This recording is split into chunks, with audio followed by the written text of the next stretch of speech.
新闻一开始，咱先来关心，昨昏中国有网友伫网络影音平台 TikTok 做直播，伊操作无人机飞过金门的马山观测站附近等宣传单。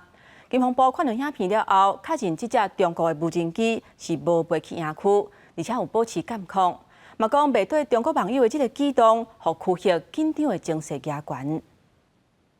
为湾湾部队送温暖。伫道兴全程直播趁流量，中国无人机初步下到飞过金的海域，但政治传单还佫飞到马山观测站附近。因讲后会还佫要去金门县警察局加金门大厦等传单加肉粽。回来之后，如果我们无人机没有被打掉的话，我们接着第二趟、第三趟。金防部看过影片了，确认中国无人机无飞到营区的天顶，因过一寡中国不明人士。无顾到可能会破坏两岸关系，用这种方式提升社群流量，行为心态拢无好。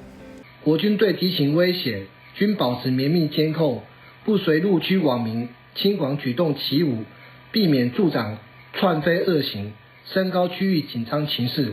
因为方向的关系，有民众捡到传单。金门县政府讲，连续2天拢有不明人士直播遥控无人机到金门马山附近。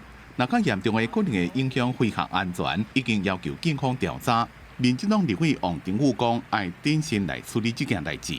这一种用商用无人机不同的点来抛掷，不管是政治性的传单，或者是单纯抛弃疑似垃圾的废弃物是不是在测试我们防御的盲区，找到我们没办法看到的地方？王定宇要求国防加相关单位。提升包括离岛每一个基地对小型的商业无人机的侦测、防规加查动的力量。金门县政府也希望对华有关单位做伙来约束耍无人机的民众这种违常的行为。